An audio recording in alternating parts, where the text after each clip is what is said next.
Oui, parce qu'on est dans une journée de mobilisation forte. On a un nombre élevé de manifestants attendus, 700 à 800 000 manifestants dans toute la France, perturbations majeures dans les transports et le service public, dispositif de sécurité renforcé. On se pose beaucoup de questions aujourd'hui. La rue est-elle encore un lieu de revendication ou seulement de violence? Manifester, est-ce encore utile dans la France? Je voulais vous souligner aussi, pour bien planter le décor, que le mouvement Antifa, officiellement qualifié d'organisation terroriste par Donald Trump, et qui recommande une enquête approfondie sur ceux qui les financent.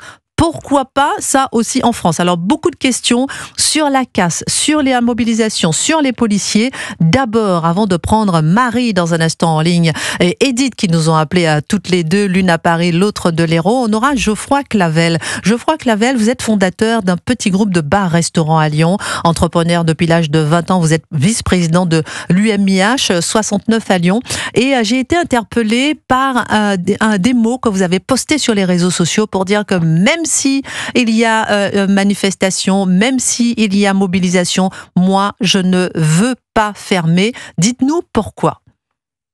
Bonjour, Geoffroy. Bonjour Christine, merci de m'accorder quelques minutes. Je suis aussi en direct d'un des restos qui reste ouvert. Effectivement, pour nous, fermer, c'est renoncer. Je crois que chef d'entreprise aujourd'hui, c'est assumer ses responsabilités. On a bien compris le message de l'État, on est conscient de la situation dans laquelle on se trouve, et aujourd'hui on ne peut pas renoncer à l'effort de travail et à courber les chines face à des comportements qu'on ne possède pas.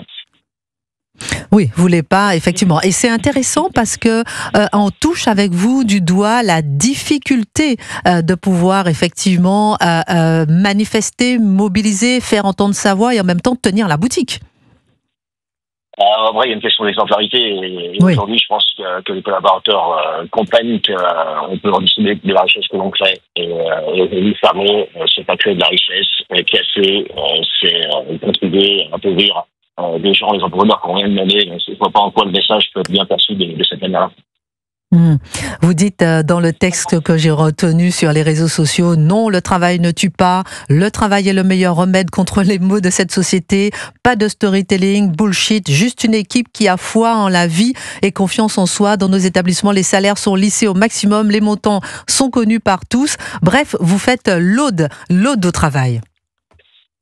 Je pense que le travail, c'est sans doute la solution à tous les problèmes, c'est une certitude, quoi. Aujourd'hui, on essaie de nous expliquer qu'il faut travailler moins, taxer plus, faire reposer l'effort sur les autres, alors qu'en fait, la vérité, c'est peut-être tout l'inverse, c'est travailler plus, taxer moins, et relancer l'effort collectif. Mais en fait, dire aux gens qu'il faut bosser, dire aux gens la vérité, en fait, c'est douloureux, ça fait mal.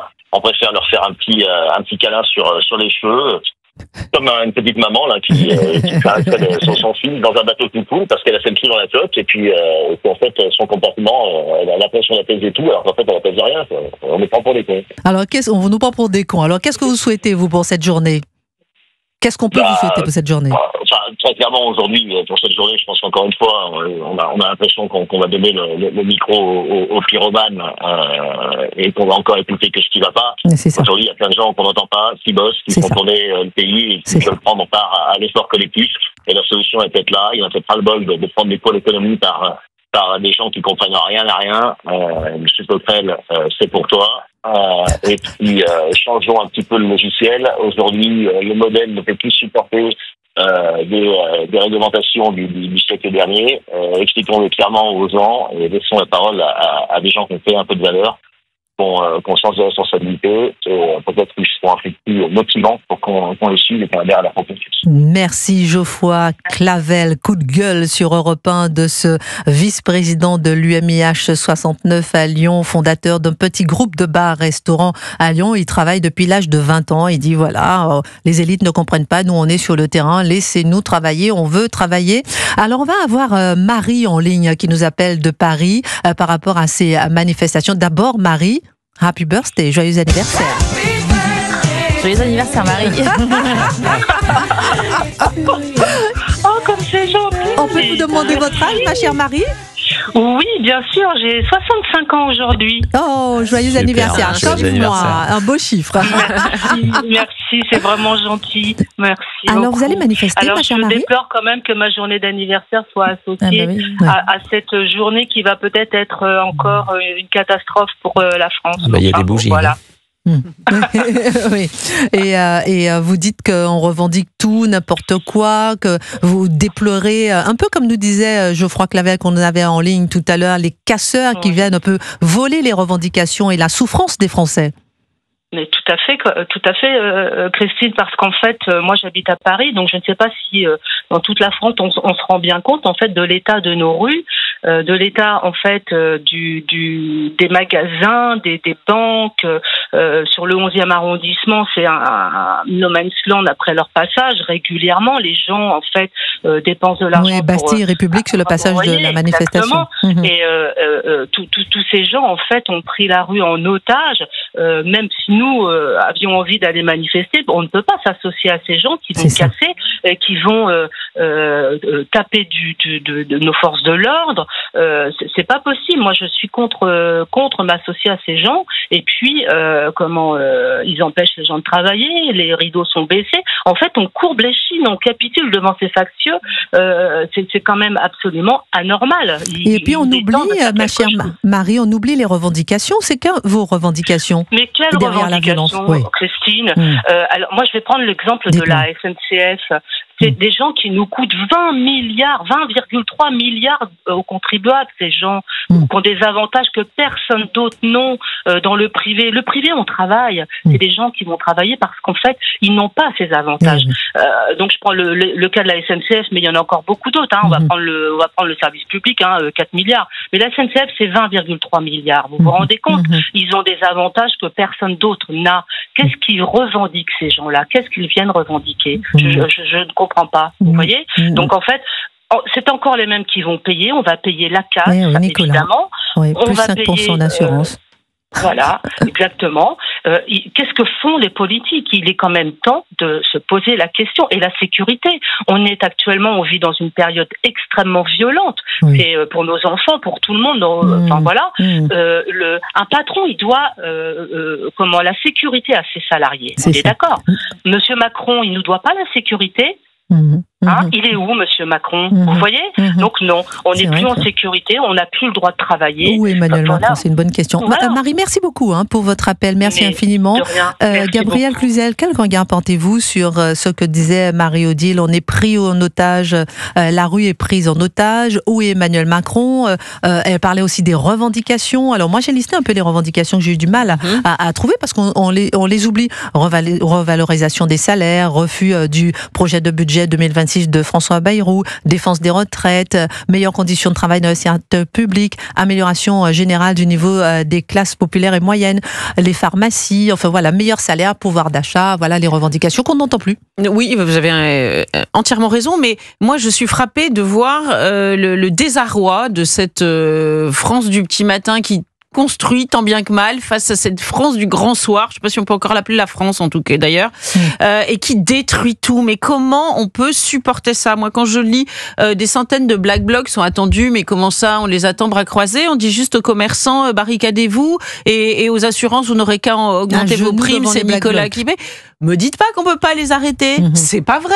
On a mis, encore une fois, pardon de radoter, mais ça m'a frappé, on a mis un pays sous clé il y a 5 ans, et là on peut pas faire pour une poignée de petits bourgeois. Et pour les JO, ça s'est très bien passé. Et exactement, donc quand on veut, on peut. Donc c'est qu'on manque de volonté politique. Gabriel Cluzel sur Europe 1, Éric Tegner, ensuite on aura Edith. Je tiens à rappeler que ceux qui ont appelé à manifester aujourd'hui sont ceux qui par 2 fois ont également appelé à voter pour Emmanuel Macron au second tour de l'élection présidentielle. Donc c'est intéressant de le souligner. Aujourd'hui, ceux qui manifestent, ce ne sont pas tous ceux qui représentent vraiment la colère sociale. La vérité, c'est qu'une grande partie des Français en sont totalement exclus. Que le syndicalisme aujourd'hui est totalement en perte de vitesse. C'est 9%, c'est un des taux les plus faibles d'Europe comparé aux pays du Nord. Éric Tegner sur Europe 1. Edith, vous nous appelez de l'Hérault. Bonjour Edith.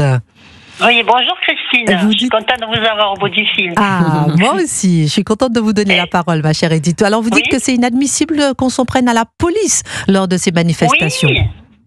Oui, tout à fait, parce que, pour moi, bien sûr, les policiers sont là pour nous défendre, mais ce qui me choque, j'ai entendu une info tout à l'heure, là, il y a des policiers, un groupe de policiers qui ont été agressés par une meute, il y en a qui sont partis à l'hôpital, il y en a blessés, tout ça, et puis, alors, ils ont trouvé les agresseurs, ils sont relâchés. C'est ça. Il y en a un ils sont relâchés, la plupart sont relâchés, ils ont des petites peines minimes. ça incite à recommencer.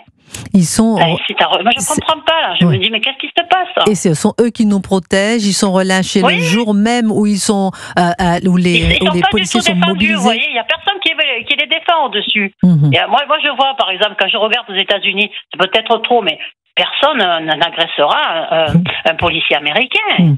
Voilà, même s'il est isolé. Mais là, vous voyez, il y a un groupe quand même de policiers qui a été attaqué. Et c'est pas un policier isolé, il n'y a plus de limite. Et vous prenez, ma chère Edith, l'exemple des États-Unis. Moi, quand je vois que Donald Trump a décidé de qualifier le mouvement Antifa officiellement d'organisation terroriste, pardon, mais je dis bravo. Alors qu'on vient d'apprendre que des manifestants ont pénétré ce matin le ministère de l'Économie, on voit que la journée de mobilisation est sous tension aujourd'hui. Entre 700 000 et 800 000 manifestants sont attendus dans toute la France. On va avoir en ligne Thierry qui nous appelle des Alpes-Maritimes. Bonjour Thierry. Oui, bonjour Christine. Et vous dites que ce n'est pas la bonne solution de manifester, c'est ça? Oui, je pense que le but de cette manifestation, c'est d'embêter M. Macron, parce qu'il ne fait rien. On peut faire n'importe quoi, tout casser, il ne bougera pas. Je pense que la solution, c'est bloquer toutes les frontières au niveau de la France. On a les moyens. Ah oui. Carrément. Et là, ça va embêter tous les pays européens. Et je pense qu'ils se retourneront vers M. Macron. Et là, ça fera peut-être bouger les choses. Et on arrête d'embêter les travailleurs français. On bloque les autoroutes en France, on bloque les villes. C'est-à-dire bloquer carrément la France en bloquant les frontières pour que Emmanuel Macron sorte du bois. Voilà, au niveau des frontières uniquement, c'est-à-dire on bloque les autoroutes espagnoles, belges, on bloque le train, on bloque tous les trains, les vols internationaux. Au niveau de l'aviation, on fait pareil, on bloque tout. Et la France travaille tranquillement, et puis on voit la réaction de M. Macron. C'est intéressant ce que vous dites. Est-ce que vous pensez que ça va interpeller Emmanuel Macron, qui est fixé sur le lundi 22 septembre et la déclaration de la reconnaissance de la Palestine comme État? Il n'y a pas que ça. Il n'y a pas que ça. Je pense que c'est un peu comme les Gilets jaunes, c'est un ras-le-bol total de ce système, et il faut que ça change. Et ça, on entend ça sur le terrain, ce ras-le-bol total, ça c'est un dénominateur commun aux manifestants. Oui, d'accord. Mais moi j'ai des collègues qui travaillent aujourd'hui, ils me parlaient des Gilets jaunes, ils me parlaient de l'économie, des dépenses, le budget, tout ça c'est réuni aujourd'hui. Plus que la Palestine. Voilà, c'est ça. Après, il y a certains partis qui rapprochent ça pour la Palestine, mais le but au départ de cette manifestation, c'est pas pour défendre la Palestine. Oui, par contre, il y a beaucoup de drapeaux palestiniens. Merci beaucoup, mon cher Thierry. Merci d'avoir témoigné votre solution, bloquer les frontières, bloquer le pays pour que le président de la République puisse sortir du bois et se rendre compte de ce qui se passe sur le terrain. On prend Christophe en ligne, ensuite je ferai Gabriel Cluzel et Eric Tegner réagir. Christophe nous a appelé de Moselle. Bonjour Christophe. Oui, bonjour. Bonjour, bienvenue sur Europe 1. Merci de me donner la parole. Moi, je voulais réagir sur deux choses. On a des problèmes financiers en France. Je propose une solution très intéressante. Taxons les gens qui sont au RSA. Ça leur donnera peut-être envie d'aller travailler et de chercher du travail. Parce que c'est une mesure concrète et ces gens-là trouveraient enfin que tout n'est pas gratuit. Parce que je peux vous dire, en tant que propriétaire immobilier, j'ai eu le cas d'avoir des gens au RSA, donc ils se refont faire des dents à 100% puisque c'est gratuit. Tout est gratuit, les soins. Donc ces gens-là sont totalement déconnectés de la réalité et ne tiennent absolument plus compte de la société. De toute façon, tout leur est dû, donc on s'en fout. On peut aller, par exemple, manifester aujourd'hui, alors qu'on ferait mieux de donner son temps peut-être pour aider on dit que les communes, effectivement, n'ont plus d'argent. On met les gens au RSA 15 heures par semaine à travailler, à balayer les rues, etc. Et deuxièmement, le deuxième coup de gueule, c'est les professeurs qui font de nouveaux grèves. Dans l'école de mon fils, qui est pourtant privée, et avec un contrat avec l'État, un professeur, dont je ne donnerai pas son nom, mais je me retiens, l'année dernière était quasiment en maladie toute l'année, il est venu 3 jours et il est de nouveau en maladie. Même dans le privé. Aucune sanction.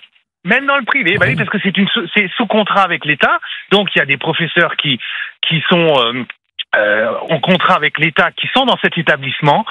Il est venu 3 jours et il est de nouveau en maladie. Alors je trouve qu'il n'y a aucune sanction, je suis désolé. Bah oui, il était 3 mois ou 6 mois, et il est revenu 3 jours et de nouveau en maladie. Merci pour vos coups de gueule. Merci voilà, je vais quand même donner la commune où il y a cette école, c'est Sarreguemines, peut-être qu'il se reconnaîtra. C'est où? Quelle commune? Sarreguemines. Ok, d'accord, on a noté. Vous voyez, notre lycée était classé même 2e dans l'Est de la France pour les résultats. Comme quoi, malheureusement, on est obligé de mettre son enfant dans le privé pour avoir quand même des résultats. Même dans le privé. Merci beaucoup, Géraldine. Je sens que ça vous interpelle, ça. Ce qu'on vient de dire, Christophe. Christophe, oui, après, ce professeur en arrêt maladie, c'est peut-être aussi parce que c'est vrai que ce métier de professeur est difficile et pas toujours, comment dirais-je, récompensé par le salaire. Oui, sur un an, ça fait beaucoup. Non, je suis d'accord avec vous, mais on peut pas forcément critiquer un professeur parce qu'il est en maladie toute l'année. Vous voyez ce que je veux dire? C'est un peu un cercle vicieux. Oui, c'est un cercle vicieux. C'est-à-dire que d'ailleurs, je me suis allée de Sarreguemines pour connaître un peu l'Est de la France. Les gens sont des bosseurs en général. Oui. Donc c'est vrai que tous ces coins-là, et c'est vrai que alors les profs vont pas bien, on est d'accord, parce qu'ils font la police toute la journée, ils sont mal payés, etc. Mais c'est pas une solution de se mettre en arrêt maladie, parce que qui est puni, ce sont les élèves et les parents. Je suis d'accord. Vous savez, cette année, je connais été enseignante. Non, mais je sais bien. Et c'est vrai que vous êtes exceptionnelle, mais c'est vrai qu'il y a beaucoup se plaignent de l'absentéisme, et c'est intéressant de voir ce coup de gueule. L'absentéisme est un réel problème dans l'éducation nationale. Il faut se poser les vraies questions par rapport à ça.